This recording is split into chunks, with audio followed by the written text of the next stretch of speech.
नमस्कार मेरे प्यारे भाइयों, मेरे परमात्मा के प्यारे जीवहंसों। मैं बंदी छोड़ से यही अरदास करता हूं कि आप सब मेरे भाइयों का विवेक पहले से ज्यादा और ज्यादा से ज्यादा बढ़ता ही जाए और ऐसी कोई दुविधा ना रहे जो आप लोगों को 1% भी भ्रमित कर पाए। ऐसी कोई चीज ना रहे जो आप सबको समझ में ना आए। हर चीज क्रिस्टल क्लियर होती चली जाए और साहिब की एक एक वाणी आपके समझ में आती चली जाए। सारे भरम के पर्दे खुलते चले जाएं। मैं बस यही अरदास करता हूं अपने सतगुरु बंदी छोड़ कबीर साहब से। तो मेरे भाइयों, आज बहुत इंपॉर्टेंट वाणी लेंगे हम। ये इतनी इंपॉर्टेंट वाणी है कि इस वाणी को समझने मात्र से आपको कबीर साहब के असली स्वरूप के बारे में पता चल जाएगा। ये जितने भी कबीर पंथ कबीर साहब के स्वरूप के नाम पे आपको भ्रमित करके बैठे हैं, इन सब का खुलासा आज हो जाएगा। जितने भी कबीर पंथी आपको कबीर साहब के शरीर से मोह लगवा के बैठे हैं, कोई उनकी मूर्तियां बना के पूजा करवा रहा है, कोई बोल रहा है कि वो सतलोक में सिंहासन के ऊपर बैठे हैं, कोई कहता है कि उनकी काली दाढ़ी है, लंबी टोपी है, कोई कहता है उनकी सफेद दाढ़ी है, लंबी टोपी है। सबके सब देह में ही उलझे हैं, लेकिन सच्चे शब्द को, सच्चे स्वरूप को कोई नहीं जान पा रहा है।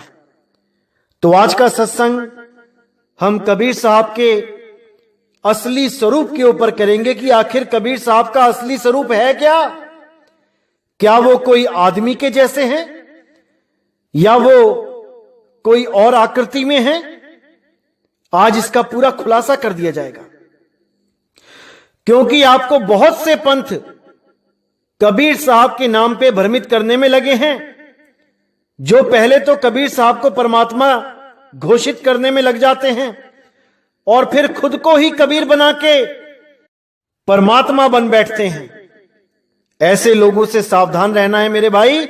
कबीर साहब का असली स्वरूप देह नहीं है। मैंने पहले भी बहुत बार समझाया है कि कबीर साहब कोई देह नहीं है भाई। कबीर साहब विदेह पुरुष हैं, विदेह, जिसका कोई आकार नहीं होता, रूप रंग से न्यारा, लेकिन उसको निराकार भी ना समझे कोई, क्योंकि साकार और निराकार दोनों से परे शब्द स्वरूप है। शब्द का भी कोई आकार नहीं होता, लेकिन वो निराकार नहीं कहलाता, क्योंकि निराकार आकाश तत्व को कहा जाता है, ब्रह्म को कहा जाता है। कबीर साहब को शब्द गुरु कहा जाता है, शब्द स्वरूपी राम कहा जाता है, वो शब्द अखंड नाद कहा जाता है, जो घट घट में रम रहा है। सब घट मेरा साइया सुनी सेज ना कोए, बलिहारी वा घट की जिस घट प्रगट होए। तो साहिब हर घट में विराजमान है। कोई गलत फहमी में ना रहे कि वो किसी सिंहासन पे बैठे हैं, किसी सतलोक में बैठे हैं, अलख लोक, अगम लोक, अनामी लोक में मिलेंगे जाके। ऐसा कुछ नहीं है भाई। ज्यों तिल माही तेल है, ज्यों चकमक में आग, और तेरा साईं तुझ में है, जाग सके तो जाग। तेरा साईं सतलोक में है ऐसा नहीं बोला साहिब ने, तेरा साईं तुझ में है। पहले तुम्हें खुद को जानना पड़ेगा कि मैं हूं क्या। जब आप खुद को जान जाओगे तब आपको समझ में आएगा कि मेरा साईं मुझ में है। अरे मैं ही तो हूं, किसको ढूंढ रहा हूं? मेरा साईं मुझ में विराजमान है। इसीलिए साहिब ने बोला, आत्म चीन्हे परमात्म चीन्हे, संत कहावे सोए, और यह भेद काया से बाहर, बूझे बिरला कोय। आत्मा को चीनोगे तभी परमात्मा मिलेगा, क्योंकि तेरा साईं तुझ में है। पहले तुझ में यानी कि अपने स्वरूप को जानना पड़ेगा, तब समझ में आएगा कि मेरा साईं तो मुझ में ही है, वो मुझसे अलग हो ही नहीं सकता। लेकिन ये भेद की बातें हैं भाई, ये समझ की बातें हैं, इनको समझना पड़ता है। तो आज का सत्संग हम उस अनमोल वाणी पे करेंगे जिसको समझने के बाद आपके सारे भ्रम के पर्दे खत्म हो जाएंगे कि कबीर साहब का असल में रूप क्या है, कबीर साहब का असल में नाम क्या है। बहुत इंपॉर्टेंट सत्संग है, आपने पूरा विचार करना है, पूरा विवेक लगा देना है इस वाणी को समझने में। तो क्या कहती है वाणी? नहीं कबीर नहीं धर्मदासा, अक्षर एक सकल घटवासा। सत्य पुरुष वाही सो कहिए, आदि अंत अक्षर गह रहिए। अब यहां पे साहिब ने बिल्कुल क्लियर कर दिया कि जो लोग केवल सोचते हैं कि कबीर कबीर नाम जपते रहें तो हमारी मुक्ति हो जाएगी, या अन्य पंथ के जो लोग हैं वो सोचते हैं अपने गुरु को याद करते रहें, अपने गुरु का नाम जपते रहें, मुक्ति हो जाएगी, तो दोनों को ही मना कर दिया साहिब ने कि नहीं कबीर नहीं धर्मदासा। ना तो कबीर कबीर करने से मुक्ति होगी और ना ही धर्मदास धर्मदास करने से, ना ही गुरु का नाम जपने से, ना ही किसी शिष्य का नाम जपने से। इसीलिए साहिब ने यहां पे गुरु और शिष्य के शरीर का भेद ही खत्म कर दिया कि ना तो गुरु के शरीर को परमात्मा मानो और ना ही शिष्य के शरीर को। यहां पे बिल्कुल क्लियर कर दिया कि नहीं कबीर नहीं धर्मदास, इन दोनों में से वो परमात्मा कोई भी नहीं है। शरीर परमात्मा नहीं है तो क्या है परमात्मा? साफ बोल दिया कि अक्षर एक सकल घटवासा, यानी वो एक अखंड अक्षर, अक्षर यानी अविनाशी, वो एक अखंड नाम जो सकल घटों में विराजमान है, वही परमात्मा है। क्योंकि बहुत से ऐसे अधूरे गुरु हैं जो आपको कबीर साहब के सिद्धांत के बारे में बताते बताते कबीर साहब की देह के पीछे लगवा देते हैं, कबीर साहब की देह को ही परमात्मा घोषित कर देते हैं। कई ऐसे पंथ हैं, कई ऐसे भगत हैं जो कहते हैं हमें कबीर साहब ने दर्शन दिए, हमें कबीर साहब ने मंत्र दिए सपने में, हमें कबीर साहब ने काली दाढ़ी में दर्शन दिए, फिर हमें सफेद दाढ़ी में दर्शन दिए। ऐसे भरमाने वाले बहुत हैं। आपने पूरा विवेक लगाना है कि भाई जो चीज बदलती है वो परमात्मा नहीं हो सकता। परमात्मा एक रस होता है, वो अखंड होता है। इसीलिए बोला कि नहीं कबीर नहीं धर्मदासा, अक्षर एक सकल घटवासा, यानी शरीरों को और नामों को दोनों को खंडन कर दिया यहां पे। क्योंकि कबीर साहब का भी शरीर बदला है। यहां पे बच्चे के रूप में आए, फिर थोड़े बड़े हुए, फिर जवान हुए, फिर बूढ़े होके चले गए। तो उन्होंने भी यहां बताया कि शरीरों का ध्यान नहीं करना है, शरीरों के चक्कर में नहीं पड़ना है। वही हाल धर्मदास जी का था। जब यहां पैदा हुए तो बच्चे थे, फिर बड़े हुए, फिर और बड़े हुए, बूढ़े हो गए।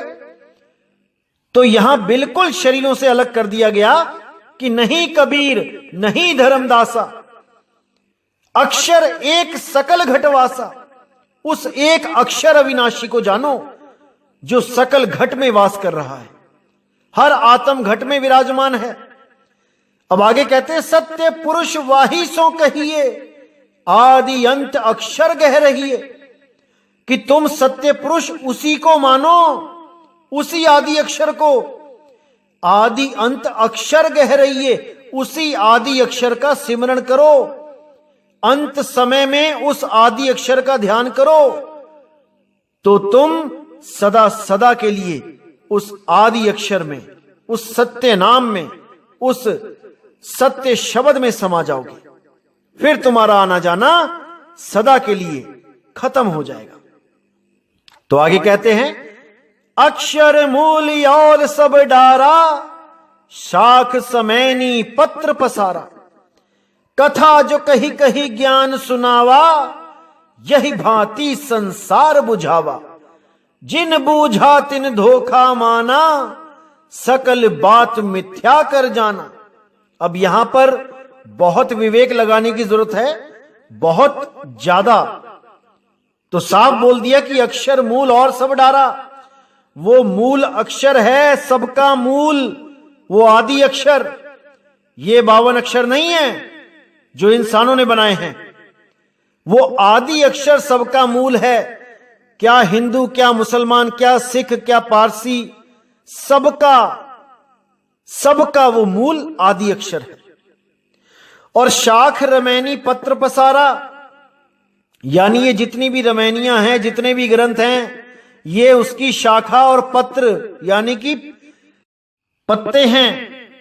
मूल क्या है? वो आदि अक्षर। तो कहते हैं कथा जो कही कही ज्ञान सुनावा, यही भांति संसार बुझावा। यानी इस आदि अक्षर के बारे में, इसको समझाने के लिए मैंने ज्ञान को कथा के रूप में समझाया। कथा जो कही कही ज्ञान सुनावा। जैसे आपको पता है कि धर्मदास जी को 100 बार समझाया ये मूल ज्ञान, लेकिन वो समझ नहीं पाए। क्यों नहीं समझ पाए? क्योंकि इतना विवेक उनमें नहीं था। इसीलिए उनको समझाने के लिए एक कथा का निर्माण किया कि परमात्मा के 16 पुत्र थे, वहां से ऐसे ऐसे काल ने भक्ति करी, अलग देश मांग लिया, वहां से अष्टांगी को भेजा गया सृष्टि रचना के लिए। तो जब ये कहानी सुनाई तो उनको जल्दी समझ में आ गया। और आप लोग भी यही कहानियां सुन सुन के कबीर साहब को इष्ट मान के बैठे। यही अनुराग सागर की कहानी पढ़ के आपने कबीर साहब को अपना इष्ट मान लिया। अब लेकिन कहानी के द्वारा उनका स्वरूप नहीं समझ में आ सकता कि कबीर साहब हैं क्या, क्योंकि आपकी कल्पना शरीर से आगे जा ही नहीं सकती। आपने ब्रह्मा जी, विष्णु जी, महेश जी को भी शरीर माना, अष्टांगी जी को भी शरीर माना, आगे काल भगवान को भी शरीर मान लिया और कबीर साहब को भी शरीर मान लिया, क्योंकि शरीर से आगे आप बढ़ ही नहीं सकते। इसीलिए साहिब ने यहां बोला कि जो मैंने ये सारा ज्ञान सुनाया कथा के रूप में, वो केवल उस आदि अक्षर को समझाने के लिए बताया, क्योंकि मेरा असली स्वरूप आदि अक्षर है। मेरा स्वरूप देह स्वरूप नहीं है। देह तो मैं धारण करके आता हूं तुम लोगों को समझाने के लिए, और जब तुमको समझा के मैं चला जाता हूं तो मैं फिर से उस विदेही स्वरूप में आ जाता हूं, जिसको अखंड नाद सार शब्द बोला गया है, जिसको शब्द गुरु बोला गया है। उसी के लिए साहिब ने बोला हम हैं शब्द, शब्द हम माही, और हम से भिन्न और कछु नहीं, कि मेरा असली स्वरूप शब्द है और देह तो केवल तुम्हें समझाने के लिए धारण की जाती है। असल में मैं विदेही हूं, विदेही। तो इसी के लिए बोला कथा जो कही कही ज्ञान सुनावा, यही भांति संसार बुझावा। यानी सारे संसार को मैं कथा सुना सुना के ज्ञान समझाता हूं, लेकिन जिसको मूल ज्ञान समझ में आ जाता है वो समझ जाता है कि ये कहानियां केवल एक धोखा है। मतलब कि केवल हमें वस्तु के बारे में समझाने के लिए, उस निज नाम के बारे में समझाने के लिए ये एक कहानी मात्र है, असल कुछ और है। इसीलिए बोला कि जिन बूझा तिन धोखा माना, सकल बात मिथ्या कर जाना। कि जिसने उस मूल ज्ञान को समझ लिया वो समझ जाता है कि ये जितना भी ये कहानी ज्ञान सुनाया जा रहा है, जिसको पवित्र ज्ञान बोला है, क्योंकि अपवित्र तो ये भी नहीं है, ये भी बड़े तगड़े भाग हों, बहुत उच्च भाग हों तो समझ में आता है, नहीं तो ये भी समझ में नहीं आता। इसलिए साहिब ने बोला था पवित्र ज्ञान तुम जग में भाखो, मूल ज्ञान गुप्त कर राखो। यानी ये कहानी ज्ञान तुम बताओ दुनिया में, लोगों को बताओ काल के बारे में, त्रिगुण के बारे में, माया के बारे में, और कबीर के बारे में, ताकि कम से कम लोगों को कबीर के नाम से तो प्रेम हो, कबीर साहिब से तो प्रेम हो। तो पवित्र ज्ञान भाखो, लेकिन मूल ज्ञान मत भाखना, क्योंकि मूल ज्ञान तब बताया जाएगा जब मेरे 13वें पंथ का उजागर होगा। पूरी दुनिया में उस मूल ज्ञान का डंका बजेगा जब सही समय आएगा। और सही समय कब आएगा? जब 12वें पंथ का नाश हो जाएगा। तो आपको मैंने जैसे बताया कि 12वें पंथ का नाश कब हुआ? 11 अक्टूबर 2018 को। और 13वें पंथ का उजागर कब हुआ? 13 अक्टूबर 2018 को। और तब से ये पूरे विश्व में मूल ज्ञान का डंका बजा रहा है। बहुत से देशों से फोन आते हैं, अलग अलग पंथों के लोगों के फोन आते हैं, क्योंकि इस पंथ में कबीर साहब का वचन है कि इस पंथ में सब पंथ समा जाएंगे। जो भी इस सत्य ज्ञान को समझेगा वो इस सत्य से अलग नहीं रह पाएगा। वो सब पंथों को छोड़ के, वो सब धर्मों को छोड़ के, वो सब जात पात को छोड़ के इस पंथ में समा जाएगा और सत्य को प्राप्त कर लेगा। तो इसीलिए साहिब ने बिल्कुल क्लियर कर दिया कि जिन बूझा तिन धोखा माना, सकल बात मिथ्या कर जाना। यानी जितनी भी ये 52 अखरियों की कहानी है, जितने भी 52 अक्षरों के नाम हैं, जितना भी ये देह का ज्ञान है, ये सबको मिथ्या जानो, सब बात को मिथ्या जानो।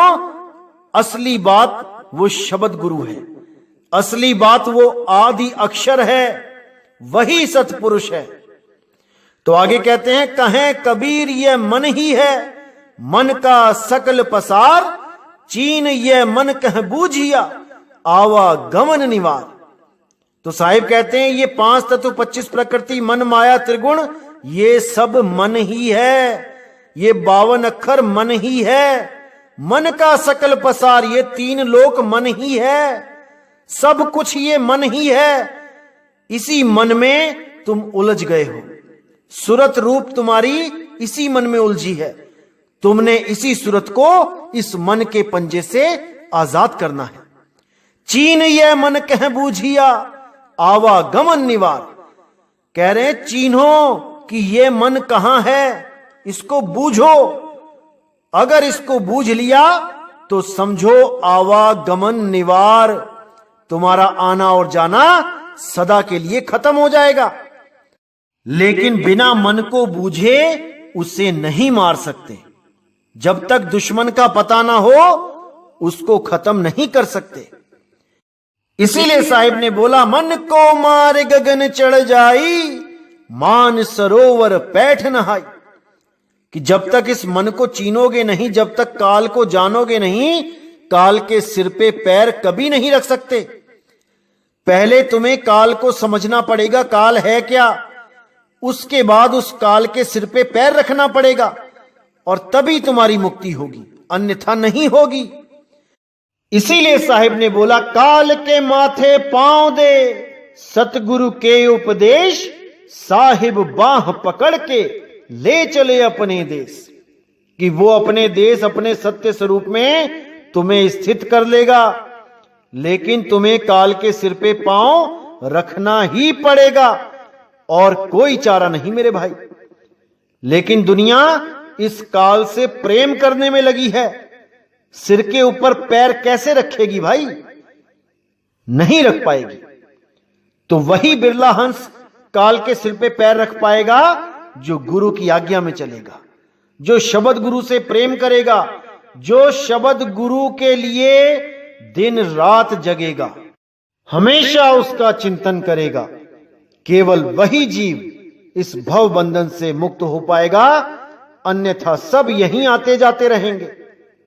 इसलिए मेरे भाई, केवल और केवल शब्द गुरु की शरण में आ जाओ, केवल उस बंदी छोड़ की शरण में जाओ, तब बात बनेगी मेरे भाई, तब बात बनेगी। इसीलिए साहिब ने बोला, देही को सतगुरु कहे, यह है धूंधर ज्ञान, 4 दाग आवे नहीं, वाको सतगुरु जान। गरीबदास जी महाराज ने तो कोई कसर ही नहीं छोड़ी। क्या कहते हैं वाणी में? गरीब दादू का पिंजर पड़या और नानक की देह, इनमें सतगुरु कौन सा हमको बड़ा संदेह। यानी जो भी संत महात्मा इस दुनिया में आए वो अपनी देह को त्याग के चले गए।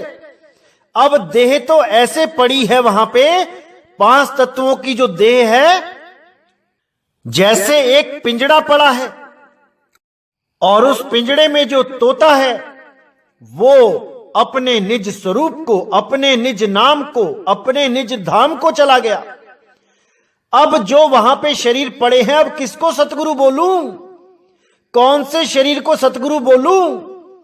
इसीलिए यहां गुरुओं की देह से बिल्कुल अलग कर दिया गरीबदास जी महाराज ने कि गरीब दादू का पिंजर पड़या और नानक की देह, इनमें सतगुरु कौन सा हमको बड़ा संदेह। यानी वो शब्द गुरु तो अपने आप में लीन हो गया और यहां पर देह रूपी जो 5 तत्व का पिंजड़ा था वो पड़ा रह गया। इसीलिए सब संतों ने चीख चीख के समझाया कि मेरे भाई, देह के चक्कर में मत पड़ो, शरीरों के चक्कर में मत पड़ो, शब्द गुरु की खोज करो, शब्द गुरु को जानो। देह गुरु धारण करना जरूरी है, लेकिन वो अपनी देह से ना जोड़े, वो इस आस में ना लगाए कि मैं लेने आऊंगा अंत समय में। ये महा अज्ञान है। देही गुरु ऐसा होना चाहिए जो शब्द के साथ जोड़े, आपकी सूरत को शब्द में लीन करना सिखाए, तब समझाना कि आपको सतगुरु मिल गया। अब आपको जन्म मरण में डालने वाला कोई पैदा नहीं हो सकता। इसीलिए गरीबदास जी ने फिर बोला, गरीब तीरथ व्रत करे क्या होई, कर्म कांड व्यवहारा, आत्म राम नहीं सुमरिया, बिसरे सिरजनहारा। बिल्कुल क्लियर कर दिया कि जिन भी तीर्थ व्रत कर्म कांड में हम फंसे हुए हैं उनसे हमारा कल्याण नहीं होगा। आज देखिए, कोरोना की वजह से सारे तीर्थ सूने पड़े हैं, एक आदमी नहीं उस तीर्थ पे जाने वाला। तो वो तीर्थ महान है या जो हम लोग वहां भीड़ लगा देते हैं और उसे एक मेले का रूप दे देते हैं, हम लोग महान हैं। इसीलिए साहिब ने बोला, तीर्थ बड़ा की तीर्थ का दास। अरे तीर्थ का दास बड़ा है जो किसी भी जगह को तीर्थ बना सकता है। एक छोटा सा मंदिर अगर वहां पे किसी की मन्नत पूरी हो जाए, वो पूरे शहर में हल्ला मचा सकता है कि इस मंदिर में कुछ मांगो तो यहां पे सब कुछ मिलेगा। देखते ही देखते पूरा शहर वहां खड़ा हो जाएगा। वो छोटा सा मंदिर जो कल का बना है उसको तीर्थ घोषित कर दिया जाएगा। वहां इतनी लंबी लाइनें लग जाएंगी कि पूरा दिन आपका नंबर नहीं आएगा। ये सब केवल आपकी वजह से, आप वहां जाते हो इसलिए वो स्थान और महान हो जाते हैं, नहीं तो वैसे ही सूने पड़े हैं, कोई नहीं देख रहा उनको। इसीलिए साहिब ने अच्छी तरह समझाया कि ईमन बड़ा की जेही मन माना, राम बड़ा की राम ही जाना। भ्रम भ्रम कबीरा फिरे उदास, तीर्थ बड़ा की तीर्थ का दास। उन्होंने तीर्थ की बढ़ाई कभी नहीं कही, उन्होंने तीर्थ के दास की बढ़ाई करी है, क्योंकि तीर्थ का दास चेतन है। वो चेतन है, वो अपने आप को समझ नहीं रहा है, वो अपने आप को जान नहीं पा रहा है, इसलिए भटका खा रहा है। तो गरीबदास जी यहां पे साफ कहते हैं कि आत्म राम नहीं सुमरिया, बिसरे सिरजनहारा। कि तीर्थ में जाते रहे, कर्मकांड करते रहे, दिए जलाते रहे देसी घी के, मूर्तियों की पूजा करते रहे, कैलेंडर पूजते रहे, फोटो पूजते रहे, लेकिन आत्म राम को भूल गए। उस आत्म राम की सुध नहीं रही।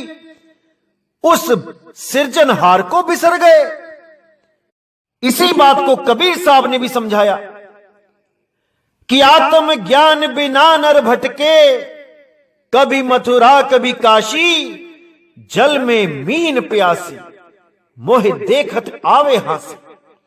यही चीज नानक साहब ने बोली कि आत्म में राम, राम में आत्म, चीनस गुरु बिचारा।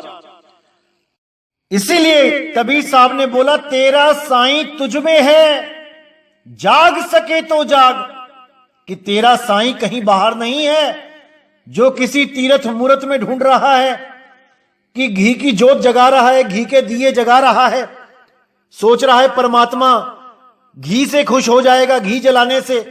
अरे नहीं भाई, परमात्मा आपके भाव देखता है। आपके भाव कैसे हैं? गरीबदास जी ने तो यहां तक कह दिया, गरीब ब्रह्म कहो अविगत कहो, करता कहो करीम, कादर बेपरवाह है, रमता राम रहीम। यहां गरीबदास जी साफ कहते हैं कि ब्रह्म कहो अविगत कहो, करता कहो करीम, उस परमात्मा को आप किसी भी नाम से पुकारो, उससे कोई फर्क नहीं पड़ता। आप चाहे उसको राम कहो, चाहे कृष्ण कहो, चाहे हनुमान कहो, चाहे अल्लाह कहो, चाहे वाहेगुरु कहो, इससे कोई फर्क नहीं पड़ता। चाहे जीसस कहो, चाहे बुद्ध कहो, चाहे जैन कहो, इससे कोई फर्क नहीं पड़ता। उसको इससे कोई मतलब नहीं। वो तो सब पे दयाल है, सबको ताकत दे रहा है, सबको पानी खाना सब दे रहा है, सब कुछ सबको मिल रहा है। वो कभी किसी में भेदभाव नहीं करता। आज हम सोचते हैं कि हमारे देश में केवल हिंदू रहें, मुसलमान भाग जाएं, या मुसलमान सोचते हैं कि हमारा देश मुस्लिम राज्य घोषित हो जाए, हिंदू भाग जाएं। अरे इससे कोई फर्क नहीं पड़ता उसको कि कौन कहां पे है, कितनी आबादी में है, कौन सा देश, कौन सा राज्य, कौन से धर्म से लिंक है। वो तो सबको एक दृष्टि से देखता है। अगर अल्लाह केवल मुसलमानों का होता तो क्या एक भी हिंदू, एक भी क्रिश्चियन इस दुनिया में जी पाता? क्या कोई भी सरवाइव कर पाता इस दुनिया में? अगर अल्लाह केवल मुसलमानों का होता, अगर भगवान राम केवल हिंदुओं के होते, तो क्या कोई मुसलमान, कोई ईसाई, कोई जैनी टिक पाता इस दुनिया में? क्या वो सबको खत्म नहीं कर सकते थे? जो ये सारा बीड़ा आपने उठा लिया है कि हम हिंदुओं को खत्म कर देंगे, हमें 15 मिनट की मोहलत मिल जाए, या हिंदू कह रहे हैं हम मुसलमानों को काट के रख देंगे, हमें सरकार थोड़ी देर के लिए छूट दे दे। अरे मेरे भाई, हम यहां पे जीने आए हैं, बंदगी करने आए हैं। हमें ये मानुष चोला इसलिए दिया गया है ताकि हम इस चोले में रह के उस परम पिता परमात्मा को प्राप्त कर सकें, उस अल्लाह को, उस वाहेगुरु को प्राप्त कर सकें, ना कि अपने ही द्वारा बनाए गए चंद अक्षरों का सहारा लेके उसके नाम पे लड़ते रहें। अरे जब इंसान को पढ़ना लिखना भी नहीं आता था, कोई अक्षर नहीं था इस दुनिया में, कोई भाषा नहीं थी, तब कहां थे तुम्हारे धर्म, कहां थे तुम्हारे भगवानों के नाम, कहां थे तुम्हारे अल्लाह वाहेगुरु के नाम? ये नाम इंसान ने बनाए हैं, समझ जाओ इस बात को। इंसानों ने अक्षरों की खोज करी, अक्षरों के द्वारा ही अक्षरों को जोड़ जोड़ के शब्द बनाए गए, शब्दों से ही दुनिया भर के नाम बनाए गए, धर्मों के नाम, जात के नाम, आदमी औरत के नाम, जानवरों के नाम, पेड़ पौधों के नाम, ये सब इंसानों ने बनाए हैं। और इन्हीं नामों के चक्कर में आज ये अपने ही भाइयों का दुश्मन हो गया है। वो मुसलमान हिंदू को देख के राजी नहीं है, हिंदू मुसलमान को देख के राजी नहीं है, केवल नाम की वजह से। कि वो उस शक्ति को, उस परमपिता को अल्लाह कह के याद कर रहे हैं, और हिंदू उस परमपिता को राम कह के, कृष्ण कह के याद कर रहे हैं, और कबीरपंथी उसको कबीर कह के याद कर रहे हैं। लेकिन सबके सब अक्षरों में ही उलझे हैं। कबीर साहब ने तो निबेड़ा ही कर दिया। राम कबीरा एक हैं, कृष्ण करीमा एक हैं, गहन सुनन में दो, और दो करके वो जानते, जिन्हें सतगुरु मिला ना हो। वो लोग दो करके झगड़ा करते हैं, लड़ाई करते हैं, जिनको सतगुरु ना मिला हो। जब सतगुरु मिल जाता है तो वो शरीरों के भेद को खत्म कर देता है। शरीर को हटा दो तो क्या बचा? अरे सब आत्मदेव ही तो हैं। अब करना क्या है? अपने आत्मदेव को पहचानना है, अपने सत्य स्वरूप को पहचानना है। अपने सत्य स्वरूप को त्याग के जब हम इस देह स्वरूप में आए तो हम अलग अलग दिखाई देने लगे, और अगर दोबारा हम अपने स्वरूप को प्राप्त कर लें तो हम सब एक हो जाएंगे, एक स्वरूप हो जाएंगे। इसीलिए कबीर साहब ने भी बोला कि नहीं कबीर नहीं धर्मदासा, अक्षर एक सब घट ही निवासा। कि वहां कबीर और धर्मदास का भी भेद खत्म हो जाता है। उस अवस्था को प्राप्त करके हम सब एक हो जाते हैं, अलग अलग नहीं रहते, कोई देह बंधन नहीं रहता। वहां पे कौन कबीर, कौन धर्मदास, कौन नानक, कौन दादू पलटू भीखा, कौन रविदास, कौन, कोई अलग नहीं रहता। वो सब एक स्वरूप हो जाते हैं, वो परमात्म स्वरूप हो जाते हैं। इसीलिए बाबा नानक को परमात्मा कहते हैं, रविदास जी को परमात्मा कहते हैं, कबीर साहब को परमात्मा कहते हैं। वहां भेद नहीं रह जाता कोई भी। तो मेरे भाई अच्छी तरह समझ लो इस चीज को। चाहे मेरे मुसलमान भाई सत्संग सुनते हैं, चाहे हिंदू भाई सुनते हैं, चाहे सिख भाई सुनते हैं, चाहे ईसाई भाई सुनते हैं, हम सबका सत्य स्वरूप एक है। हम सब एक हैं। केवल अक्षरों की वजह से और देह ज्ञान की वजह से, देह भरम की वजह से हम सब आपस में बट गए हैं। लेकिन अब नहीं बटना है, अब एक हो जाना है। अल्लाह को इतनी खुशी तब नहीं मिलेगी जब आप 5 नमाजें पढ़ते हो। उसको असली खुशी तब मिलती है जब आप किसी से प्रेम करते हो, जब आप किसी को गले लगाते हो।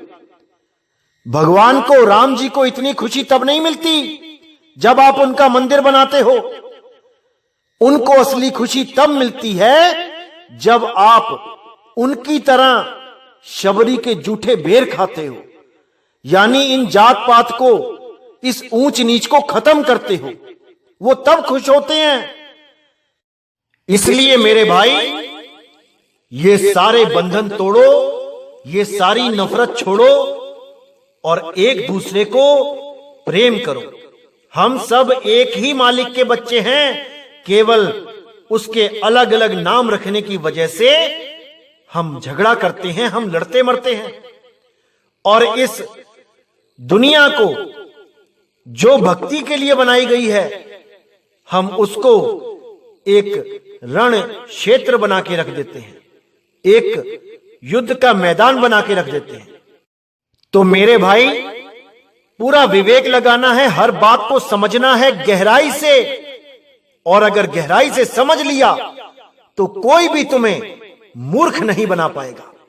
अपने विवेक को हमेशा जागृत रखो तो आप कभी धोखा नहीं खाओगे। हमने सारे विश्व को एक करना है, पूरे विश्व को एक प्रेम के बंधन में बांधना है। इसलिए सबसे पहले शुरुआत हमें अपने ही घर से करनी है, अपने ही देश से करनी है। तो मेरे भाइयों, नफरत के बीज को खत्म करो और सबसे प्रेम करो। इसी के साथ मैं विदा चाहूंगा। जय गुरु बंदी छोड़ वैराग साहिब, जय गुरु बंदी छोड़ साधु शरण साहिब, जय गुरु बंदी छोड़ बाबा नानक साहिब, गुरु अंगद देव साहिब, बाबा धर्मदास साहिब, बाबा रविदास साहिब, मेरे सभी संत जय जय सतगुरु बंदी छोड़ सतगुरु सत्य कबीर साहिब की सदा ही जय हो, सदा ही जय हो मेरे मालिक की साहिब बंदगी सतनाम।